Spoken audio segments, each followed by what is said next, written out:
Talofa, it's Tufuga here. Just thought I might have an impromptu talk with you today. Just update my YouTube channel. Happy New Year. It's January the 7th, 2024. So this is my first broadcast for the on my YouTube channel. Just a couple of things I wanted to talk to you about regarding this new year. A lot of things has happened since my last one-on-one. So I thought I might do a one-on-one with you today, just to update family and friends, absent family and friends, and those who are no longer with us. We have lost a few family the past year or so, which is okay. Look, we deal with it. It's life, and I'm still here at my home. It's been my home for this is the 24th year at my house here in Crestmead. My mother moved here in 2000, and she passed away 2 years after she lived here. So she passed away in 2002, and I took over my house. My wife is in stateside, and I'd like to do a shout out for her in Indianapolis, in Tufuga. All I can say is there's a lot of unpleasant things going on throughout the world. I've been monitoring the Ukrainian conflict, as well as the arising tensions in the Philippines, as well as the Israeli conflict. That's my purview as a national security analyst. I've been doing this for about close to 30 years.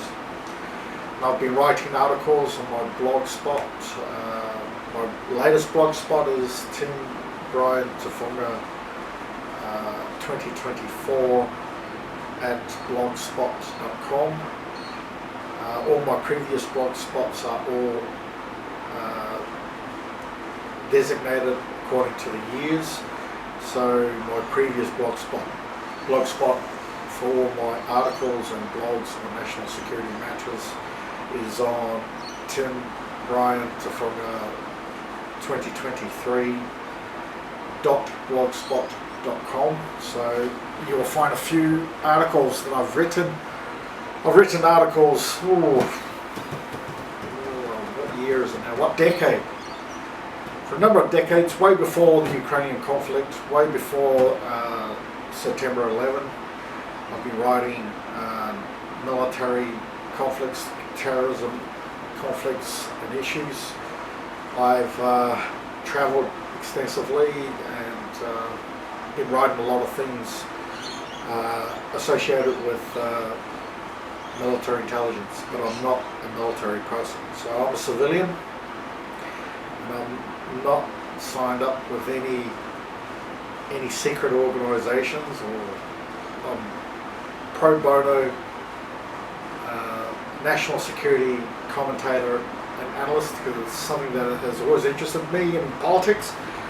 My 2 degrees was in political science and public policy and international relations. I did world politics, comparative world politics at the University of Queensland.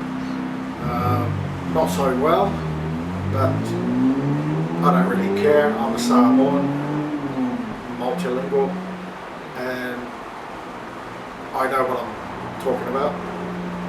I've written and commented on the Ukrainian conflict, and it has come into fruition. It mentioned about groupthink and how the Ukrainian war for the Pentagon and all the so-called national security advisors to the Pentagon are actually involved in a groupthink fiasco. And now you know what that means if you understand the intelligence esoterics. Then you know exactly what I'm talking about.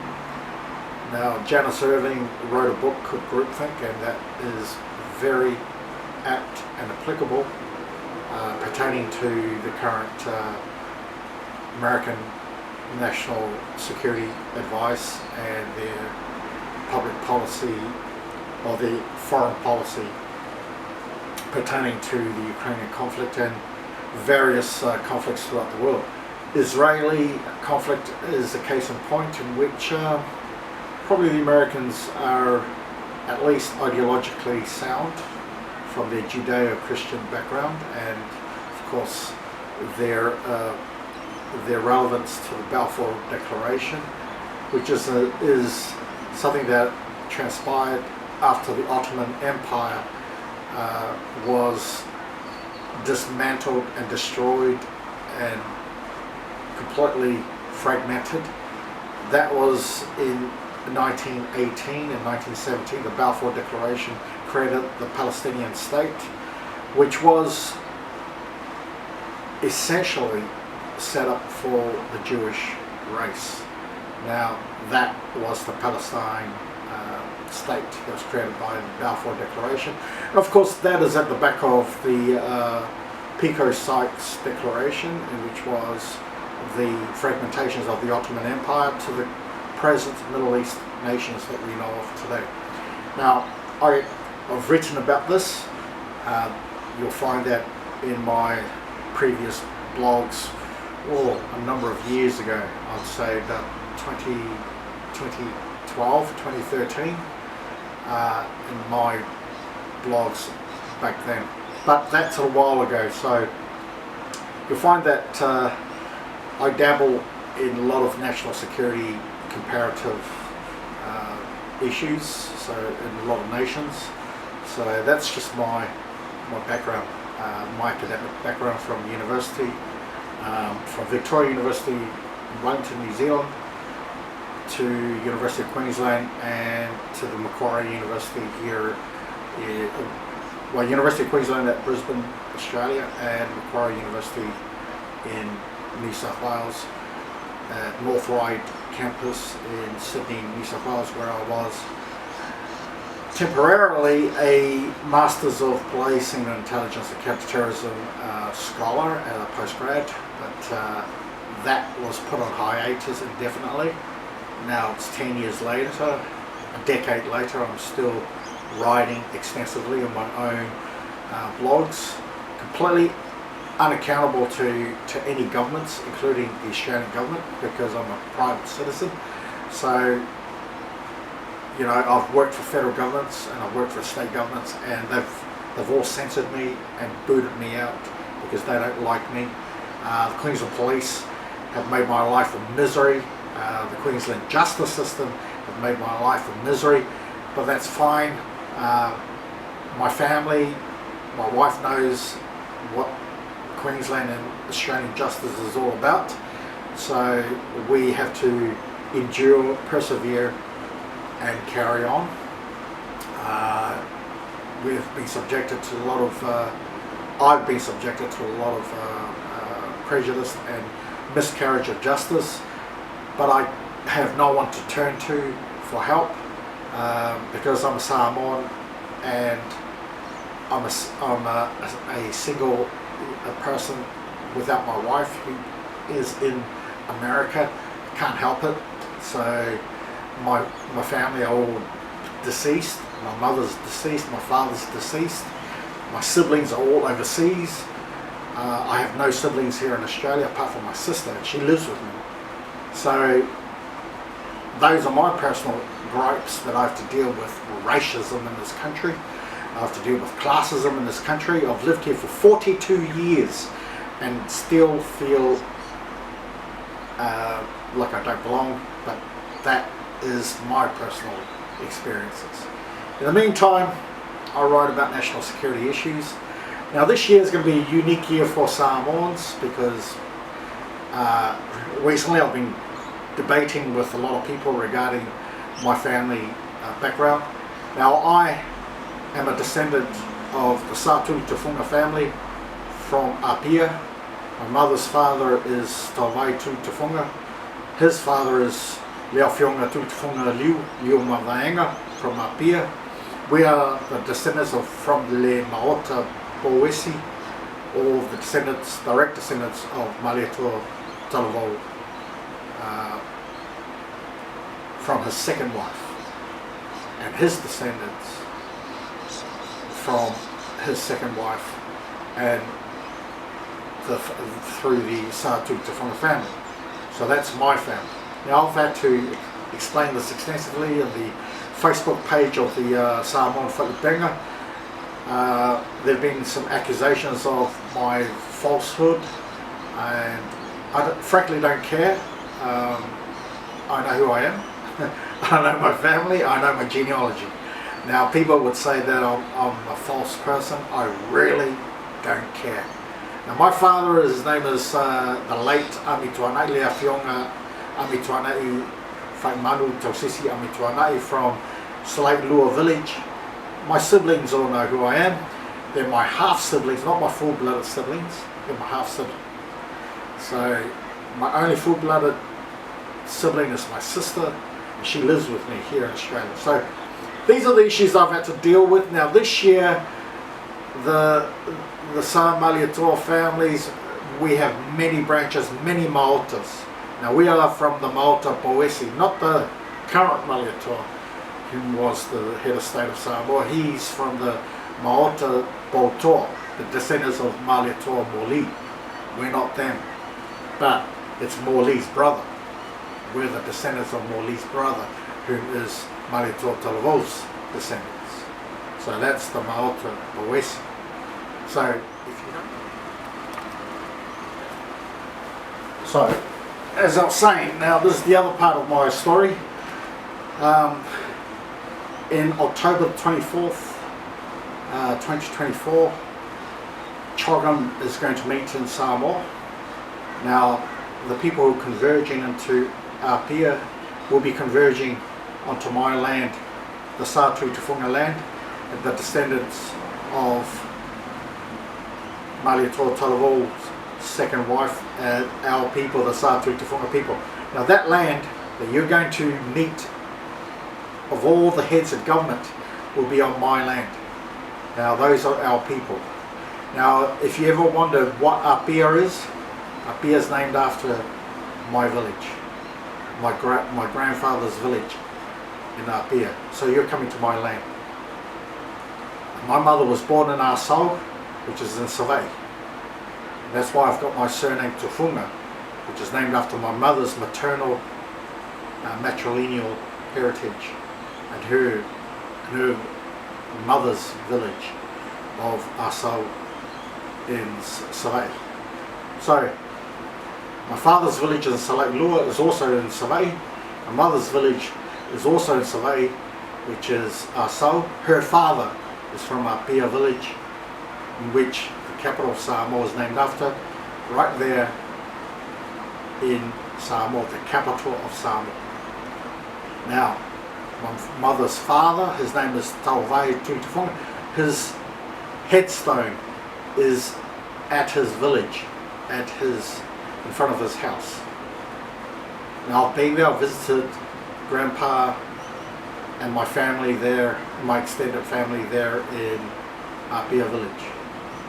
Now though we are a close-knit family in that village, every household there are siblings, brothers and sisters, and there are thousands of us, right? That's in Apia.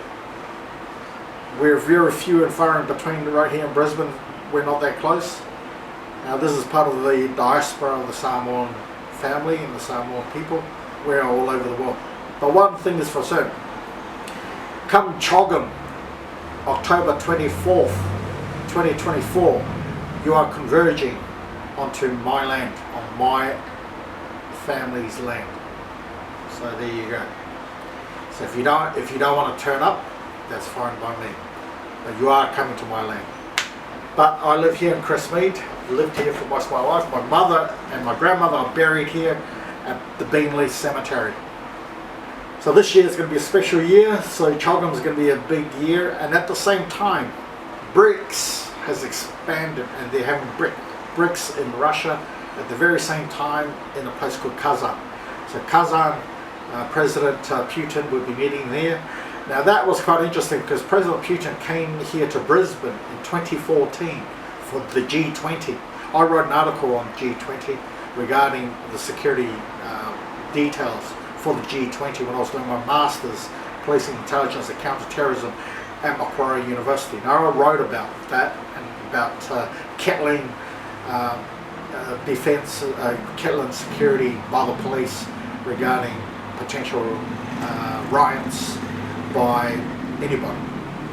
Now I wrote the article a number of years ago, and that was ignored in the end when I had disputations with fellow students who were police officers from Victoria and federal police officers and Australian military personnel who were doing the same course as I was. Now these guys were commissioned officers and police officers, whereas I was just a civilian, and I was paying for my own degree. These people were all paid for by government, and they were all public servants who were all given special dispensations to study at Macquarie University at the same time as I was studying. Anyway, the point is, I was a private student and I was paying for everything on my own. So I'm not a scholarship student, never got any money, never got paid to do any of my studies. Everything was on HECS. So that's how I paid for my own university qualifications, and my national security analysis purview is based upon my own personal strengths and my own temerity and audacity to actually go out and study international politics to do my master's degree in it. But I still have problems with my local community and especially the Queensland Police. They are, to me, I personally feel that they are very impertinent, but you get that. I find them very rude, disgusting, and just plain and simply impertinent. Now that's my personal view, but we have to live with that. So this is 2024, we're going to continue our year, and we're going to persevere and endure another inimical environment in which I live in. Tufuga January.